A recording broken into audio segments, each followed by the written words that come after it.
Well, joining us in the studio this evening is fitness and health expert Gerry from Fit for Life. Gerry, good evening. Hi, good evening. It is quite an alarming story, and indeed your press release was very interesting when I read it this morning. How serious is childhood obesity in Gibraltar at the moment, do you think? I think it's very serious. I mean, we see it all the time because I deal with a lot of obesity with childhood and in later adulthood. And in our centre, what we do try to do, I think it's the only one in locally that actually provides a service for under 16s, especially if they need it, especially if they're obese. I think what they're predicting is very realistic and it is a problem. Does the GMDA construe the root cause of childhood obesity as poor diets, lack of exercise, or a combination of those two factors? It is a combination, although to be honest, it is a nutritional factor. I mean, obviously, if you eat a lot of junk food and you eat the wrong foods, the risk is that you're going to be obese. But I think as soon as you become a parent or as soon as you know that you're pregnant, we can start from there. I mean, in pregnancy, if you look after yourself and you don't put on a lot of weight, it means that you're not going to be at risk for gestational diabetes, which means that your child might not be at risk for diabetes. Smoking is another thing that is a cause that may also, give your child bad eating habits when they're actually born. So tackling obesity really begins at conception.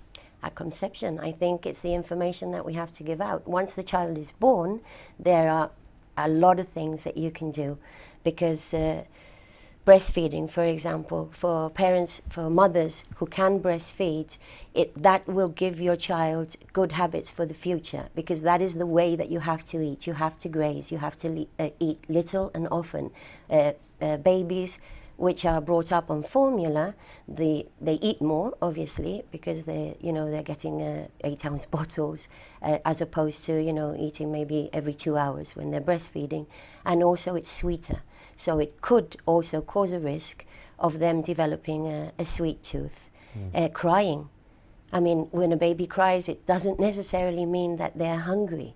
It might be other causes. So also, we have to look at things apart from, hunger with the babies. All these things will lead to a healthier lifestyle for them. Yeah. And you mentioned that we are killing our children with kindness. It's relenting too often to their desire for a chocolate or that extra packet of crisps. Yeah. Sometimes we're doing more harm than good by giving them these items, aren't we? I mean, juices, I know, that there are fruit juices that parents think, if my child is not eating fruit, at least they're having fruit juices. These are laden with sugars, and it's not bad for them to have fruit juice, but don't give them 6 or 7 cartons a day. Also remember that whatever you do, you influence your child. So your behavior, if you as an adult take exercise, if you eat healthy. I mean, I'm a parent. I know that some children are very difficult. Believe me, my child is a very, very difficult eater. But if they keep seeing you drinking water, eating healthy, chances are that they will copy you. You are their role model. So in time, if you're patient, they will develop good habits. So leading by example and just being disciplined about the process is really the key to tackling the obesity issue, you say? Something very, very important that I also want to say that I do as well, and all mothers probably do, is you have to let your child leave food on their plate. They have to learn to know that they are full.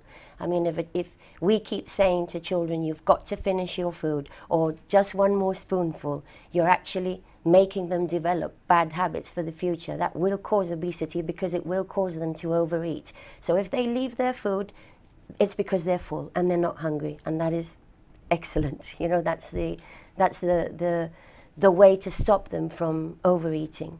Gerry, it's a fascinating topic and we could stay here all night discussing it, but for now, thank you very much for your time and your expertise. Thank you. That's Gerry from Fit for Life.